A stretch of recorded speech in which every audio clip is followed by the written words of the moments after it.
Amigos, ¿cómo están? Bienvenidos a La Máquina de Pensar, bienvenidos a Radio Uruguay 1050M y todas las repetidoras de radios públicas del interior del país y también la 94.7 FM. Amigos, ya lo saben, hay una promo en la radio. A partir de septiembre, del 6 de septiembre, vamos a pasar, todos los programas culturales van a pasar a Radio Cultura, es el nuevo proyecto de las radios públicas del Uruguay. Ese proyecto va a funcionar en la CX38 o la 1290M, hablemos bien, en la 1290M. Vamos a estar en el mismo horario y vamos a, obviamente, a estar por streaming, por la web, se va a poder escuchar online. También, obviamente, vamos a continuar alimentando el blog de La Máquina de Pensar y también el canal de YouTube de La Máquina de Pensar. Así que, hechas todas estas presentaciones, arranquemos, dijo Javier Lasval, ¿cómo le va? Controles de emisión, y Carolina Cuadro, allá va en la producción del programa, amigos. Hoy vamos a estar hablando, bueno, ustedes saben, lentamente se va el Uruguay, en Montevideo, se va volviendo a eso que hemos llamado lo presencial, que no sé, es una forma no muy linda de decir, por lo menos digamos literariamente lo presencial, pero todos sabemos de qué estamos hablando de que lentamente vuelven las actividades en conjunto. Y una de las actividades que viene, que tiene que ver con la literatura, con el psicoanálisis, con la música y con el cine, es los jam de literatura, cine y psicoanálisis. Exactamente. Este es Bruno Cancio. ¿Cómo andás, Bruno Cancio? Lo más bien, Pablo, contento de andar por acá, como siempre. Bruno Cancio, escritor. Ustedes, la última vez que pasaste por aquí, creo que fue para hablar de ella, de ¿no? Ella, de la micronovela. Sí. Una novela de microficción que fue editada por Fin de Siglo y que realmente es una experiencia muy interesante y realmente vale la pena. Es una novela muy atractiva. A mí me resultó muy atractiva y muy llamativa el hecho de que sea una novela y que a la vez esté escrita en microtextos. ¿Cómo le fue a la novela en Fin de Siglo? ¿Funcionó? ¿No funcionó? Bárbaro, se vendió, así que contento, tuvo buenas críticas y bueno, y el feedback que recibí fue bueno, así que me quedé O sea contento. que, digamos, la venta también funcionó bien. Bueno, no les pregunté exactamente cuánto vendieron, Claro. pero no se quejaron. No se quejaron, bien, eso es un buen síntoma. Y ahora tenés otra novela, me decías, ahí en Gatera. Ahora que tengo una terminada que la estoy corrigiendo. ¿Pero es micronovela, no? No, esta es novela de extensión normal. Conserva del anterior un ritmo vertiginoso. Tiene un ritmo narrativo muy rápido, pero es de extensión normal. Perfecto. ¿Y sigue seguís con las relaciones humanas o no? También sigo con las relaciones humanas. En este caso, bueno, en el caso de ella estaba centrada en una relación de pareja. Sí, de pareja. En este caso es mucho más amplio. Hay relaciones familiares, también de pareja, padre-hijo, de amistad. Es mucho más amplio que exclusivamente un vínculo de pareja. Bueno, pero son relaciones humanas, son distintas dimensiones de las relaciones humanas. Obviamente hay otras novelas que tratan de otra cosa. Exactamente, hay sigue otros estando climas, centrado hay otras aventuras. Exacto. Puede haber otros trasfondos en una novela, pero en tu caso te interesa mostrar la cara humana de las dimensiones sigue estando humanas. Exacto, el interés en la cara humana y en lo conflictivo de la cara humana, en lo difícil de la cara humana, en lo contradictorio, lo siniestro, lo oscuro, lo enloquecedor, la aventura del humano con todos sus vericuetos, digamos, no solamente con lo lindo que también está, sino con todo lo otro. Sí, bueno, Bruno Cancio a veces hasta entraba en lo escatológico también de lo humano. También, ¿no? exacto, lo escatológico, lo oscuro, lo perverso, lo terrorífico, lo ominoso, todas las vertientes que tiene el humano. Pero bajado a la experiencia humana familiar de clase media, por llamarlo de alguna forma. Exacto, sí, ¿no? que bueno, es mi ambiente y es en el cual me siento más cómodo para escribir protagonistas, digamos, ¿no? Claro, pero claro, sí. Claro. Bueno, y contame de este caso del Jam de Literatura, Cine y Psicoanálisis que regresa este jueves 26 de agosto, o sea, el jueves que viene, el 25 es feriado, el miércoles, y el jueves a las 21 horas en el Verde Bar, ahí en Tristán Narvaja, frente a la Facultad de Psicología, junto con Regina Ramos. Contame en qué consiste, cuándo fue que nació, porque esto tiene una historia larga. Claro, ¿no? esta es la 12ª edición, la 12ª Jam que se hace. Bueno, arrancó un poco con... Yo soy un gran fanático del jazz, me encanta ir a jam session de jazz. O sea que de hace mucho tiempo voy a barcitos a escuchar jams de jazz. Y pero hay en Montevideo hay muchos de esos. Y hay bastantes. Hoy de noche voy a ir a una, por ejemplo, No. en Guayabos. Hay todo un submundo del jazz, son todos blancos lamentablemente. No, pero quiero decir que es interesante, digo, que hay no sabía que haya tanta frecuencia. Y 2-3 por semana, ahora menos por pospandemia, pero siempre habían 2-3 por semana. ¿Y Guayabos dónde está el bar Guayabos? En la calle Guayabos, la esquina debe ser Gaboto, yo creo. Eduardo Acevedo, no, Eduardo Acevedo no. Cerquita de donde estaba la Cinemateca Vieja, la sala clásica de Cinemateca. Ah, ok. Ahí está. Sí. Uh-huh. Entonces, bueno, frecuentando las jams, disfrutando mucho de la cuestión de improvisación que se produce en el momento, se me ocurrió pensar, creo que fue caminando por la playa, cómo sería una jam session, pero que tocara mis 3 pasiones, que son cine, literatura y psicoanálisis. Uh-huh. Entonces se me ocurrió lo que Regina denominó una zapada verbal o una jam de oratoria, en la cual se improvisa hablando sobre esos temas a partir de palabras que tira el público, ¿no? O sea, siempre hay 2 oradores. Estoy yo como figurita repetida, como llameador, como orador, y está siempre Regina como coordinadora, como moderadora, le pone un poco el swing y arma el swing y arma el juego. Uh-huh. Y entonces el público le tira 3 palabras al primer orador, el orador no sabe cuáles van a ser, dependen del público, y tomando esas 3 palabras tiene que hablar de cine, literatura y psicoanálisis, o sea, improvisar un discurso que dura unos 15, 20 minutos más o menos. Es bastante, 15 minutos. Es bastante, más o menos es el promedio, ¿no? Uh-huh. Después van 3 palabras para el otro orador, habla también unos 15 minutos, 3 palabras más para uno, 3 palabras para el otro. Y después hay un momento que equivale a cuando la jam session dialoga a los músicos, que yo lo disfruto mucho, ¿no? Que hace algo el baterista, le responde el guitarrista, otra cosa el baterista, le responde el piano, ¿no? Y ahí se tira una palabra y con la misma palabra tenemos que llamear el invitado y yo, ¿no? Entonces con otra palabra se llamea el invitado. Pero y cuando digamos, llameas vos y el invitado, ¿cómo hacen para hablar de cine, literatura y psicoanálisis al mismo tiempo? Y otra cosa, uh-huh. ¿Qué pasa si el invitado, por ejemplo, el invitado ahora va a ser Nacho Alcuri, uh-huh. Ignacio Alcuri? No sé qué sabe psicoanálisis. Claro, exacto. En la parte a veces no saben nada de psicoanálisis. Exacto. Yo me comprometo a hablar de los 3 temas, ¿no? Y pongo un énfasis fuerte en el psicoanálisis.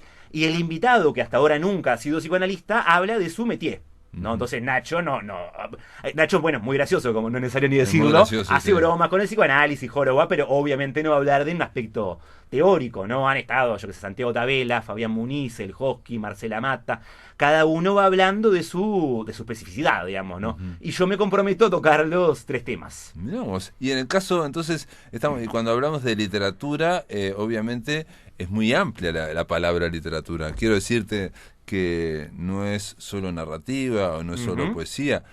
Por ejemplo, en literatura está el teatro o está el ensayo, por ejemplo, ¿no? Entonces, y dentro del ensayo incluso está el psicoanálisis también. ¿No? Se toca, para Borges era una rama de la literatura fantástica. Sí, bueno, Borges es cierto, era una rama de la literatura fantástica. Otra rama de la literatura. Otra rama más, sí. Junto con las religiones. Exacto, de las que él menos valoraba, porque Borges era un hater del psicoanálisis. Claro, sí, no soportaba. No soportaba el psicoanálisis, pero Borges decía que las religiones en principio eran una rama de la literatura fantástica, o decía que él era había sido el primero en abordarlas como literatura fantástica. Uh-huh. Y después agregó esto del psicoanálisis, pero diciendo como que no se podía sacar mucho.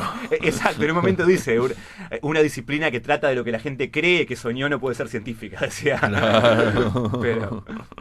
No sé. Pero bueno, en relación a eso, cada escritor toca su tema, yo voy tocando lo demás, y después se va generando como una química, un swing, que es lo que yo rescato siempre y que disfruto mucho de la jam, que es el intercambio que se va dando, el swing, la sintonía, y todo eso en un tono muy descontracturado, con mucho humor, con momentos de stand-up, ¿no? Y en un clima de boliche, con la gente tomando, medio tocadita, en un clima como muy poco solemne y muy poco pomposo, digamos. Claro, lo que pasa que ahí yo también, yo no fui nunca a una jam de literatura, cine y psicoanálisis. Es más, voy a tratar de ir a esta próxima. Más que invitado. Que es, reitero, en el Verde Bar, que es Tristán Mar Baja 1679, entre Uruguay y Paysandú, frente a la Facultad de Psicología, pegado a la librería Minerva. Ya les estoy dando todas las indicaciones. Imposible perderse. Imposible perderse, es a las 21 horas. Va a estar, reitero, Bruno Cancio, Regina Ramos y Ignacio Alcuri, Nacho Alcuri, que ha escrito libros y bueno, es guionista de cómics y es especialista en comentar películas y series, ¿no? Aquí la última vez que hablamos con Nacho Alcuri fue para hablar de Better Call Saul, que era el spin-off de Breaking Bad, y ahí él coincidimos era una Better Call Saul había sido muy criticada y él la reivindicaba mucho, y bueno, aquí estuvimos hablando muy bien. A mí me pareció también que estaba muy bien Better Call Saul. Y en el caso de lo que acabas de decir de la seriedad o la más descontracturado en el ambiente de boliche, Sí. digo para los amigos que nos están escuchando, capaz que es difícil imaginarse a un psicoanalista como vos, ¿no? O sea, hablando del psicoanálisis en plan descontracturado, en plan divertido. Esa es un poco la apuesta de la Jam. Yo siempre fui muy crítico de determinado acartonamiento que se da, bueno, en congresos, jornadas y en el ambientillo psicoanalítico. Entonces la idea era romper con eso. El psicoanálisis no tiene por qué ser una cosa con tanta afectación, llamémosle, o por momentos esnovismo, o tanta pose. O trascendencia, también una pose trascendente también. Claro, ¿no? se puede hablar de forma más descontracturada, en un ambiente de boliche, y buscando algo que se produzca algo más espontáneo en el momento, digamos, ¿no? Que es un poco la apuesta. Vos sabés que hay un psicoanalista de los comienzos que hizo algo así con en el cabaret, ¿no? A ver, no me doy cuenta cuál podría ser. Es yo no lo conozco demasiado, de hecho aquí en Uruguay se ha escrito muy poco sobre él, pero aparece en la película Un método peligroso, aquella... Sí, por supuesto, la de David Cronenberg. De David Cronenberg, que cuenta la historia de Carl Jung y de Sabine Spielrein. Sí. Y Carl Jung ocurrió eso, digamos, históricamente Carl Jung tenía una dirección, su pensamiento, su psicoanálisis, todo tenía una dirección, y cuando lo mandan a psicoanalizar en su clínica a Otto Gross, claro. Que él se lo manda a Freud, aparte se lo recomienda a Freud, y él no quería, pero bueno, finalmente lo admite, porque Otto Gross era hijo de el que había inventado la criminología en el Imperio Austrohúngaro, ¿no? O sea, es un tipo fundador del derecho, en fin, de esas cosas, esas figuras gigantescas. Y resulta que Otto Gross fue el primero que iba a los cabarets y trataba de vincular el psicoanálisis con los artistas o con el ambiente de cabaret, y decían con sus solapas blancas de cocaína, ¿no? Y que los atendía y hablaba así, no sé qué, no sé cuánto. El tema es que eso es lo que yo leí en una biografía de Jung, no sé qué. En la película y en la historia ocurre que cuando y que no desarrollan demasiado, cuando Jung va a tratar, digamos, clínicamente a Otto Gross, se produce una especie de transformación, a la inversa, digamos, ¿no? O sea, Jung sale de ahí con la cabeza cambiada por Otto Gross, y a partir de ahí, bueno, cambia radicalmente, y bueno, después se va a separar de Freud, en fin. Después va a romper con Freud, sí, en 1913, por el rol de la sexualidad. Claro. Que Freud le critica el de-sexualizar el psicoanálisis. Sí, para Freud era el peor pecado que podía hacer con los psicoanálisis. Pero lo gracioso es de Otto Gross es que a mí me llamó muchísimo la atención por ese elemento, porque aparte yo había leído una biografía y también aparecía previa a la película de Cronenberg. Y entonces llamé acá, invité una vez a la máquina de pensar a la única persona que en Relaciones había escrito artículos sobre Otto Gross. Ajá, ¿no? qué interesante. Y ahora me olvidé del nombre, perdón, era una psicoanalista. Y bueno, una de las cosas que dijo es que faltaba muchísimo por saber de este hombre, porque fue muy breve su etapa en el psicoanálisis, en fin, estuvo... Pero bueno, el tema es que este hombre iba a los cabarets y se planteaba psicoanalizar desde ahí en el boliche. Claro, esto no sería psicoanalizar, pero bueno, hablar de psicoanálisis y articular, cruzar, chocar el psicoanálisis con lo artístico, ¿no? Que eso es algo, bueno, que ya lo arrancó a hacer el viejo Freud, ¿no? Siempre insistía que el artista llegaba antes a lo que después trabajosa y laboriosamente llegaba el psicoanalista. Sí, Freud incluso llegaba a decir que el poeta conoce antes la... El poeta se le adelantaba, decía, acudid a los poetas que siempre se van a adelantar al psicoanalista. Tenía una frase muy linda. Bueno, Freud era un gran celoso, ¿no? Y estuvo varios años cortejando a su novia antes de casarse, se casó a los 29. Y en un momento se la cargaba la novia de Freud, un artista, un músico, y él decía que era injusto que tuviera que competir él, un científico, con un músico, porque decía que si un científico quería abrir una puerta, la puerta sería el corazón de la mujer, tenía que estudiar durante mucho tiempo cómo era el mecanismo para abrirla, mientras que el artista poseía la ganzúa que de forma directa abría esa puerta que era el corazón de la mujer. Entonces siempre le atribuía al artista el llegar a lo mismo que el psicoanalista de forma más directa y más rápida.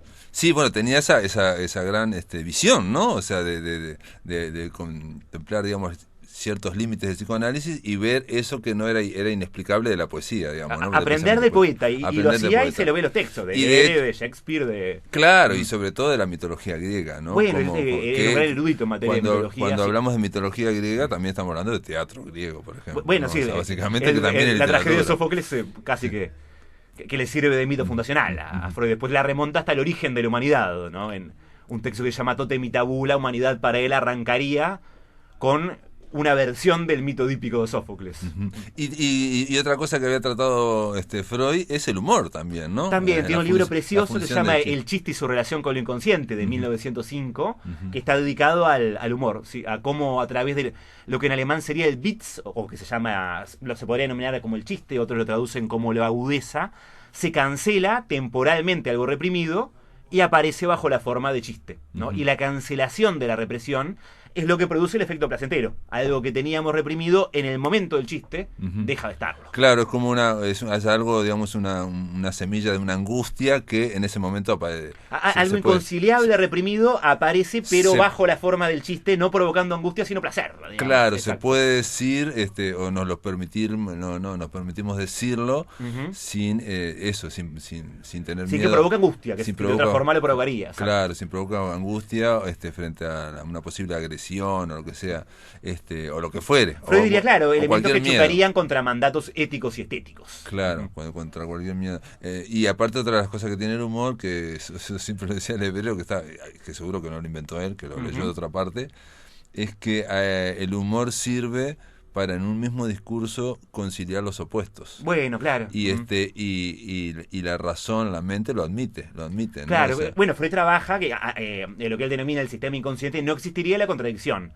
O sea que los opuestos pueden convivir. Claro, y cosa que la razón en un discurso serio, sin humor, no lo admite. O no lo comprende. Cuando algo de esa es lógica. Incomprensible. Exacto, cuando algo de la lógica del inconsciente, que Freud decía de la lógica del proceso primario, irrumpe en la conciencia, produce un efecto humorístico. Porque tiene, entre otras cosas, esta característica de que opuestos pueden coexistir o no se contradicen. Bueno, el inconsciente tiene siempre cierto humor, ¿no? Bueno, en muchos casos los sueños, los actos fallidos tienen como un efecto humorístico, ¿no? Sí. Lacan va a plantear en el seminario de las formaciones del inconsciente que el chiste es el paradigma de la formación del inconsciente. Que lo que aparece en el chiste, a nivel, Lacan lo va a trabajar a nivel del significante, son los mismos, llamémosle las mismas formas que aparecen en el sueño, en el síntoma y en el acto fallido. No. Las mismas operaciones. A las mismas operaciones mentales. Significantes, va a decir básicamente metáfora y metonimia. La misma operación que produce un síntoma es la misma que produce el chiste. Entonces arranca su seminario sobre formación del inconsciente postulando algo muy de Lacan, descolocar, descentrar, postulando el chiste como el paradigma de la formación del inconsciente. Sorprendente. Bueno, a mí el hebrero una vez me dijo también, pero es paralelo esto lo que voy a decir, es que el chiste, cualquier chiste, en el fondo es un cuento literario, ¿no? Pero a diferencia de los cuentos o de la novela, ¿no? En el chiste se produce un desenlace que te hace reír o sonreír y entonces te libera esa energía, libera esa angustia. En cambio, la literatura, cuando se cierra, no libera. Porque entonces nos queda cierta angustia que es lo que nos impresiona y nos hace trabajar internamente. En fin, las verdaderas obras de arte literario persisten después que uno cerró el libro, sí, a los días, a la semana, o a los años. O a los años siguen persistiendo porque precisamente no tienen ese efecto, ese desenlace que libera energía, sino que mantiene la angustia. Qué interesante. ¿no? Bueno, tenía toda una teoría del hebreo que me apasiona de la hipnosis vinculada con lo artístico. Claro, que el artista lograba hipnotizar al lector o el pintor. O que entraba en trance. Entraba en trance hipnótico que que lo vinculaba mucho con lo inconsciente. Que tenía, yo estoy convencido que el hebreo tenía su propia concepción de inconsciente. Claro. Diferente de la freudiana, una concepción propia. Sí, sí, es De posible. un inconsciente que hasta incluso podía comunicarse, que era hiperestésico, que podía comunicarse telepáticamente. Que Bueno, sí, el tema de la telepatía. está sí, muy sí, presente, bueno, sí. en la novela luminosa, por ejemplo, sí, bueno. Bueno, pero Freud creo que al final también habló de la telepatía. Freud, al final claro, de sus últimos tiempos. Freud tiene unos se artículos, dos permitió hablar de artículos muy eso. interesantes en los que toca el tema de la telepatía, sueños y telepatía. Uno de 1921 y uno de 1900, y una conferencia que la escribió y nunca la dictó, que escribió en el 31 y publicó en el 32, que él no desmiente que pueda existir la transmisión de pensamiento. Analiza el tema de una posible transmisión de pensamiento con una paciente y concluye con un non licet, lo que se decía en latín en la época cuando en un juicio no se pronunciaba el juez, cuando no estaba resuelto, como que no está resuelto el tema, pero uno leyéndolo ve que la idea de transmisión de pensamiento no le, O sea, no le era genio, no claro, le tenía antipatía. claro, no le parecía que era una farsa. O sea, Exacto. no dice que es una farsa o que es una pseudociencia o que es Claro, lo que fuere, como que no está cerrado, incluso plantea, bueno, en determinado momento el psicoanálisis resultó muy chocante, o no resulta chocante la idea de transmisión de pensamiento, Claro, ¿no? claro. Que se acuñó un poco el término en diálogos con Ferenczi epistolar. Hay un diálogo muy interesante en el cual Ferenczi le cuenta una experiencia que tuvo en 1909, cuando él vuelve de haber dado unas conferencias en la Clark University con Jung, y tiene sexo en su diván con una chica, con una mujer, no sé si chica, con una amante, y se queda como con culpa porque dice, bueno, es mi lugar de trabajo y acá tuve sexo, ¿no? Y esta mujer le decía larvas a los espermatozoides, ¿no? Y una paciente recostada en el diván le dice como que hay un olor raro, como un olor a larva. Le dice a Ferenczi, ¿no? Un psicoanalista húngaro. Sí, Ferenczi. Y Ferenczi le cuenta por carta a Jung esta experiencia y hablan o mencionan la idea de la transmisión de pensamiento. Claro. Algo que Jung, por su lado, sí lo había planteado. Sí, hay una anécdota era muy mucho linda. más abierto. Exacto, en ese sentido. de un encuentro entre Freud y Jung, en el que en un momento cruje una biblioteca de una habitación de al lado, en lo de Freud. Sí. Y Jung le dice, vas a ver que ahora va a crujir de vuelta, y cruje efectivamente y Freud se muestra medio escéptico, ¿no? No, ahí sí se muestra súper escéptico, y dice que para él son cuestiones termostáticas, en fin, de los materiales, y que él tiene, y que Jung tiene una imaginación muy frondosa, en fin, exactamente. No sé cuánto.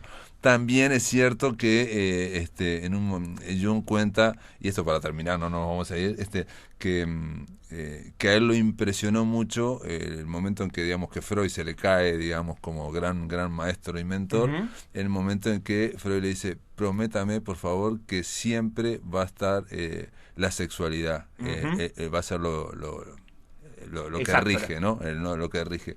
Y a él le sorprendió, dice, porque eso le parecía algo religioso. ¿Sí? Somos científicos. No puedo prometer yo que en el futuro va a ser siempre una sola cosa, dice, ¿no? Claro, publicó un texto por eso Jung que se llamaba Signos de transformación de la libido, en el que plantea que la libido no necesariamente tiene por qué ser sexual, que esa es la ruptura oficial con Freud, digamos, ¿no? Claro, pero lo que dice, lo que agrega, es que Freud cuando dice tenemos que mantenernos pero con anteponer una idea teórica a lo que va a pasar después. Pero mirá lo que agrega. El tema es que la frase que agrega, que Jung no le da bolilla, a mí me impresionó, pero Jung no le da bolilla, dice, hay que mantenerlo de la libido, en fin, lo del sexo, ¿no?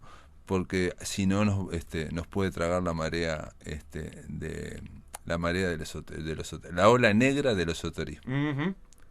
O sea, mientras se mantuvieran en la libido, ¿no? Claro. La ola negra del esoterismo, que era de un poco de donde venía Jung, muchísimas ideas de Freud, de Jung, de todos, digamos, del esoterismo del siglo Jung XIX. era un apasionado de la alquimia, por ejemplo, claro. Y bueno, todo esto de la telepatía, todo esto que estamos hablando, el mesmerismo, todo eso era la marea negra, dice, del esoterismo. Él lo vio como una forma de, no sé, en ese diálogo. O sea, nada. Simplemente esto. Pero nos fuimos totalmente de línea. Bruno Cancio, organizador del Jam de Literatura, Cine y Psicoanálisis, vuelve porque vuelve la presencialidad. Va a estar este jueves, o sea, mañana no, el jueves 26 de agosto de la semana que viene, con Regina Ramos y con Ignacio Alcuri a las 21 horas en Verde Bar, ahí en Tristán Narvaja, entre Uruguay y Paysandú.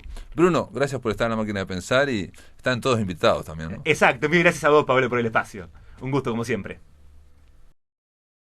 Muy bien, esta era Unchained My Heart, es una gran canción de Ray Charles, pero que en este momento estaba con una gigantesca versión de Joe Cocker, que realmente Joe Cocker hizo un par de versiones de clásicos como con la ayuda de mis amigos de los Beatles, que fue impresionante, pero que creo que es una gran versión. Nos va a servir, amigos, para inaugurar junto a Carolina Cuadro una columna. ¿Cómo le va a Carolina Cuadro? Muy bien, Pablo, ¿cómo estás? Me encanta este cover, espectacular, fue un hallazgo, creo. Sí, realmente tiene una fuerza impresionante. Lo pasamos todo ahora, pero bueno, la idea es que sea la cortina de La Máquina de Soñar, ¿no? La Máquina de Soñar fue una columna que comenzamos en algún momento en Codo a Codo desapareció, y ahora vamos a ir a Radio Cultura a partir del 6 de septiembre, y queríamos inaugurar acá un espacio para recomendar cine y series. Que siempre viene bien, porque siempre del otro lado te pasa que te piden recomendaciones o que no sabes qué ver, y bueno, vamos a dar una mano en eso. Sí, bueno, Carolina también me decía de recomendar sobre todo en Netflix, aunque no quedarnos solo en esa plataforma de streaming, ¿no? Yo traje una de Amazon Prime, por ejemplo. Ah, ¿estás con Amazon Prime? Estoy con Amazon Prime. ¿Pero estás suscrita? ¿Tenés Amazon o no? ¿O las bajás? Bueno, en realidad tengo la cuenta de un amigo. Yo tengo todas las plataformas y no pago ninguna. Pero bien, no entremos en ese detalle. Pero bueno, pero entonces estás en otras plataformas, ¿no? Sí, tengo otras plataformas. Es algo que a mí no me pasaba y últimamente empezó a pasarme. Bueno, hace muchos meses un amigo me pasó una cuenta en Qubit. Qubit es una plataforma de cine, digamos, cine de ensayo, cine de autor, cine de clásicos, de los grandes directores. O sea, apuesta a una calidad cinematográfica y digamos, cine más serio, entre comillas. Y después ahora empecé con Amazon, con HBO Max, ¿no? Bueno, la que voy a recomendar está en HBO Max también, HBO Max, está en las dos plataformas. HBO tiene contenidos que son espectaculares, ¿no? Uh-huh. Esta plataforma HBO Max empezó hace muy poquito, sí, ¿no? Hace menos de un mes o 2 meses, una cosa así, ¿no? Sí, hace poco. En realidad antes se podía ver ya en HBO Premium, digamos, uh-huh, que incluso hay canales como DirecTV que lo tienen en DirecTV Go, uh-huh, que lo podías ver sin necesidad de pagar el streaming, digamos, claro, de la aplicación. La diferencia que vi con HBO Max y con Netflix, por ejemplo, es que hay una tendencia ya a no explicar absolutamente nada de ninguna película, ninguna serie. O sea, es poner solamente una frase y punto. Cada vez se ponen menos palabras y se ponen fotos y punto, y nada más. ¿Sabés que en Amazon Prime me gusta que les ponen puntaje? Por lo general el puntaje de IMDb, uh-huh, lo pegan ahí en Amazon Prime, entonces vos en algunos contenidos ya tenés el puntaje de IMDb y eso está bueno porque te sirve como referencia. Es una referencia, IMDb es una referencia, pero tampoco hay que olvidar que IMDb se nutre de los usuarios que van subiendo y entonces se han hecho... Eso lo contó acá Ricardo Ruiz en un Millón de Umbrales, que por ejemplo cuando la industria de Hollywood estaba en contra de Netflix, del streaming, todas las películas de Netflix estaban mal rankeadas en IMDb, ¿no? O sea, incluso la de Martin Scorsese, todas estaban mal rankeadas porque había como campañas para bajarle. Todas esas cuestiones políticas que ocurren en la web también llegan a IMDb. Pero también hay otras, hay Rotten Tomatoes y hay otras. Sí, más. Sí. Pero bueno, nosotros no nos vamos a basar en eso, nosotros nos vamos a basar en lo que nos gustó a nosotros. Yo voy a empezar por una serie que no está en ninguna de estas, así que todo lo que hablamos del streaming no sirve para nada, que se llama The Good Lord Bird. Es una miniserie. Les recuerdo que siempre la diferencia entre miniserie y serie es que miniseries es una sola temporada y siempre en general son 6, 7, 8 episodios. La serie, ya lo sabemos todo, pueden tener innúmeras temporadas y obviamente los episodios siempre son muchos más. En este caso The Good Lord Bird, que se llama, ese es el título en inglés, o El pájaro carpintero, porque Good Lord Bird es ese pájaro, es un pájaro carpintero que hay.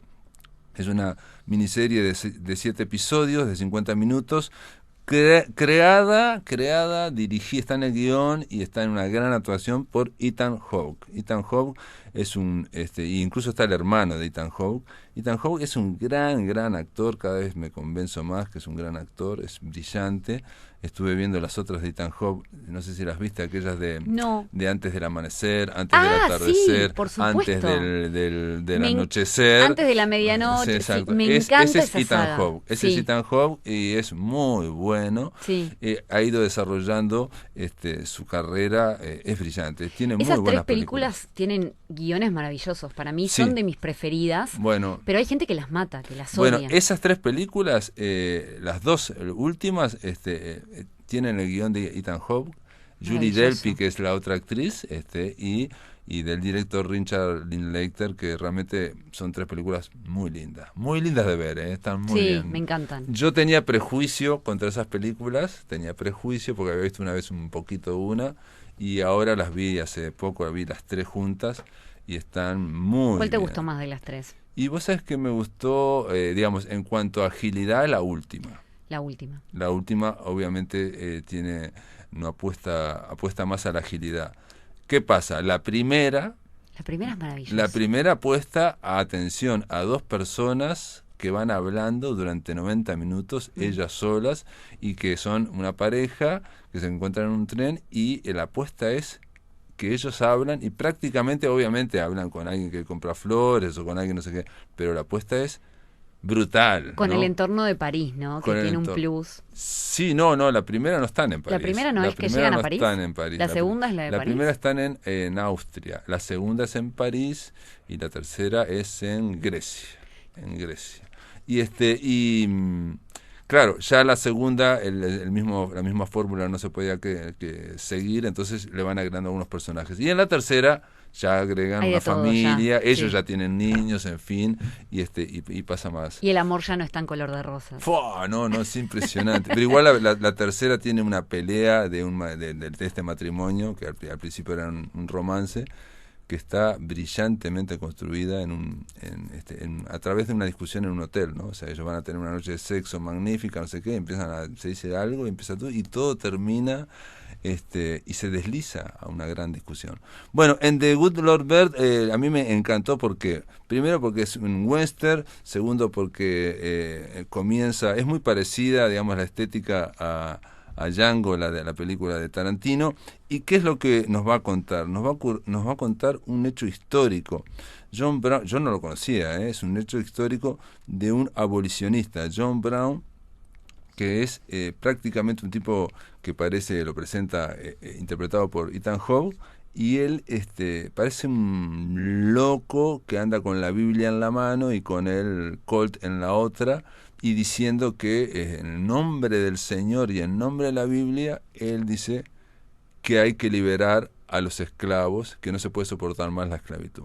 Y todo el mundo le dice, bueno, pero hay que hacer un proceso, en fin. Y él dice, no, yo los voy liberando de a uno, así, a los balazos, ¿no? Ah.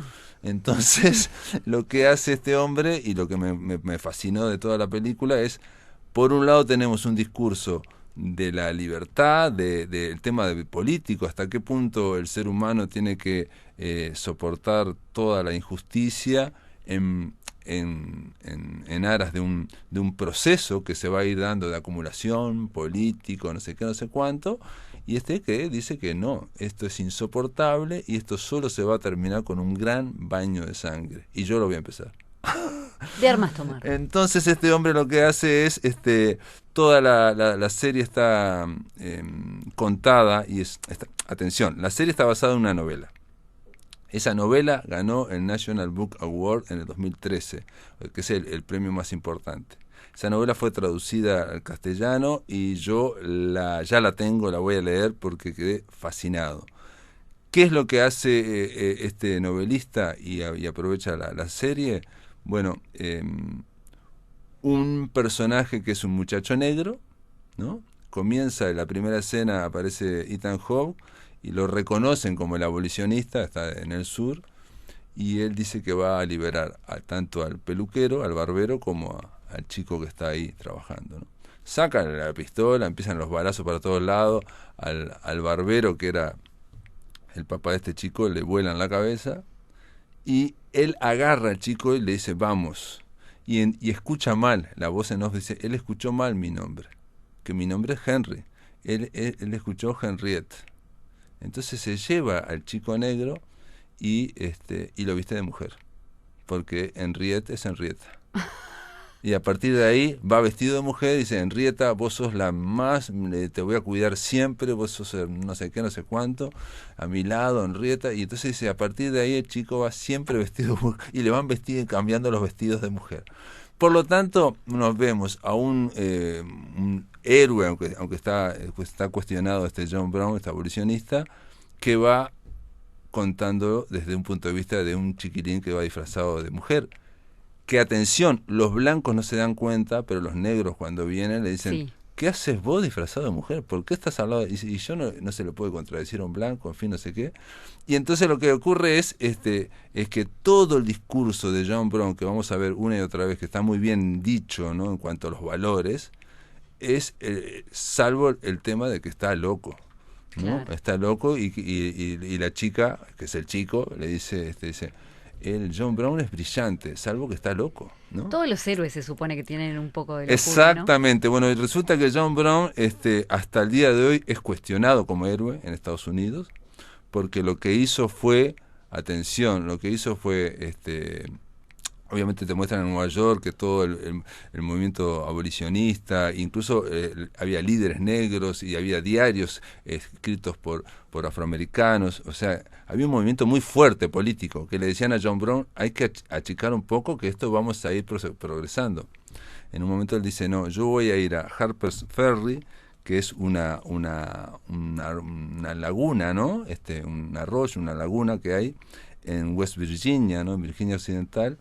Y ahí hay una gran fábrica de armas.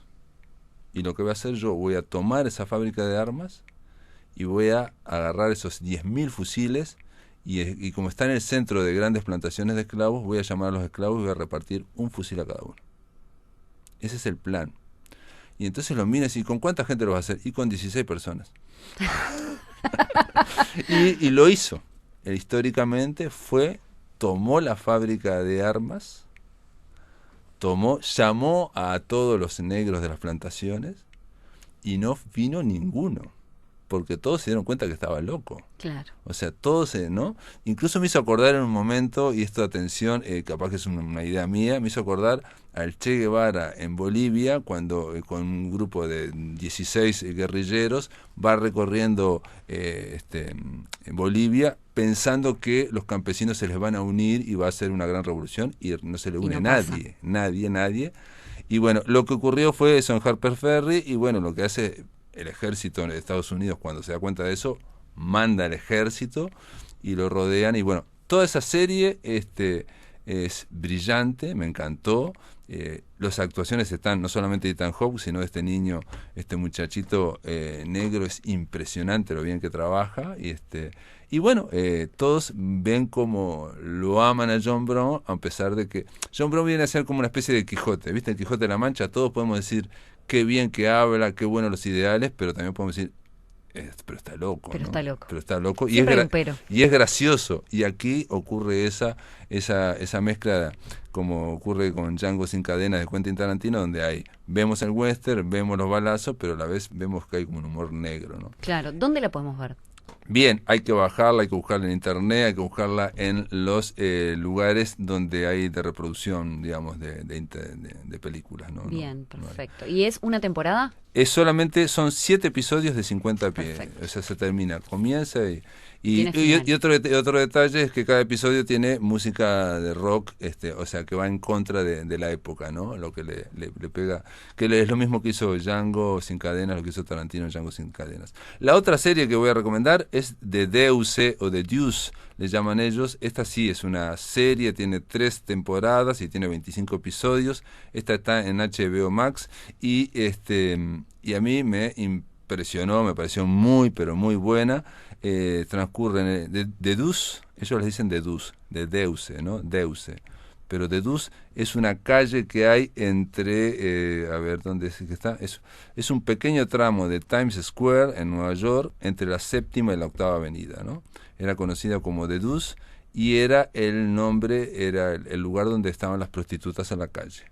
en el año 71, cuando Nueva York era una mugre impresionante, antes de que fuera turístico y antes que no, era una gran mugre, y entonces lo que vemos es, como si fuera una novela, vemos el centro son las prostitutas que están en la calle, que es el último escalón de la prostitución, es estar en la calle, y su relación con los proxenetas. Los proxenetas son casi todos negros, ¿no? Hay 4 personajes que son así impresionantes, y ves esa relación con las prostitutas, que a veces son blancas, otras veces son afroamericanas. Y lo que ocurre es que en torno a ellas hay 2 hermanos que son gemelos, el Jane Franco actuando de 2 hermanos, y son gente del barrio, o sea, no vamos a ver grandes delincuentes. Ellos tienen un bar, pero apuestan, también hay por otro lado otros conocen a la mafia también viene, hace algún negocio con ellos, después aparece otra cosa, y lo que vamos a ver en la primera temporada es el preámbulo de algo que está, bueno, el centro del sexo está, y la venta del sexo está en todo, pero vamos a ver algo que va a terminar, digamos, que es el inicio de la industria del cine porno. Ah, mira qué interesante. Ahí, con Garganta Profunda, cuando se hace una película porno de $100.000. Hasta ese momento había un problema legal, y entonces solamente traían películas extranjeras de Europa, o también ocurre una que, por ejemplo, hay un señor que filma porno, eso se ve, pero filma y cobra entradas. Hay 40 personas que pueden ver la película porno que está filmando. ¿En vivo? En vivo, claro, en un cuarto, 40 personas viendo, y cada una cobra $40. Y entonces uno le dice al otro, gente que sabe, dice, están filmando, pero no hay película en la cámara. No hay película en la cámara. Y entonces las prostitutas van a decir, ¿cómo la gente paga $40 para ver en vez de para tener sexo? Ese es el...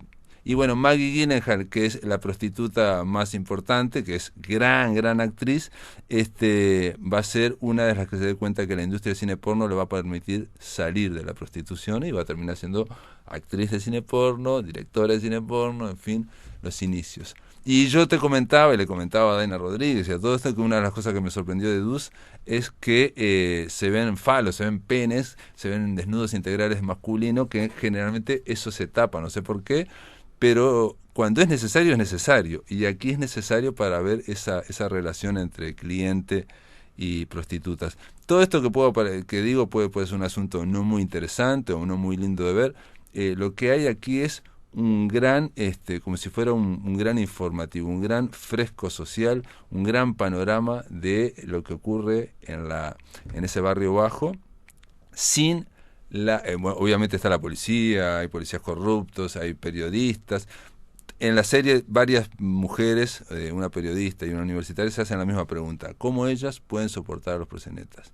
Y responde, y las respuestas que obtienen son las mismas. Dice, bueno, cuando vos lo averiguas, decímelo, porque yo vivo toda la vida acá y tampoco lo he entendido.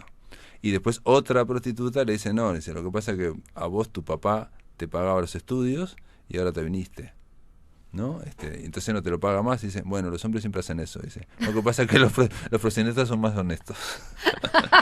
¿Entendés? En fin, esas son mis 2 recomendaciones. Que esa dijiste que la podemos ver ¿dónde? En HBO. En HBO. Max, perfecto. Esas son. Y una recomendación tuya antes de que nos vayamos. Tengo muy rápido, voy a recomendar This Is Us. This Is Us, que se puede ver en Amazon Prime o también en HBO Max, que es conocida como la serie de las 1000 emociones. Es una serie que te provoca pasar por muchísimos estados. Es la historia de un matrimonio que acaba de tener trillizos. Uno de los trillizos muere. Esto lo puedo contar porque es el primer capítulo, no estoy haciendo spoiler. Uno de los trillizos muere y justo en ese hospital dejan un niño abandonado. Ese niño es negro y ellos son un matrimonio blanco que le acaban de nacer 2 hijos blancos. Y lo toman como, bueno, como un mensaje de que tenían que adoptarlo. Lo adoptan al niño y, bueno, la serie va contando la historia de Rebecca Pearson, que es el personaje que es Mandy Moore, Rebecca Pearson, y de Jack, que es Milo Ventimiglia, que lo conocemos por Gilmore Girls. ¿Te acordás de la serie esa? Bueno, va para adelante y para atrás, va contando la historia entre que el matrimonio tiene a los niños bebés, después los niños crecen y después son grandes. La serie va para adelante O sea, y para atrás. En 3 etapas, o sea, cuando son niños, cuando son adolescentes y cuando ya son adultos en tiempo real. Sí, es una serie realmente maravillosa que hace te lleva por temas cotidianos que nos afectan a todos, nos hace cuestionar muchísimas cosas de nuestra vida, de las relaciones familiares, de las relaciones de amistad y de los matrimonios, y realmente es súper recomendable. Son 6 temporadas. Perfecto. 6 temporadas de cuántos episodios más o menos. Bueno, debe ser como 15 más o ¿Y menos. eso está por salir la 7ª. ¿Dónde está eso? ¿Está en Amazon Prime o Prime. HBO Max? En cualquiera de las dos. Un detalle, lo último de Deus es o de Deuce, la que dije yo, sus creadores son los mismos de la serie de Wire, que está considerada una de las 3 más grandes series de policía de todos los tiempos, y bueno, realmente lo vale. Amigos, se terminó La Máquina de Pensar, que lo pasen muy pero muy bien.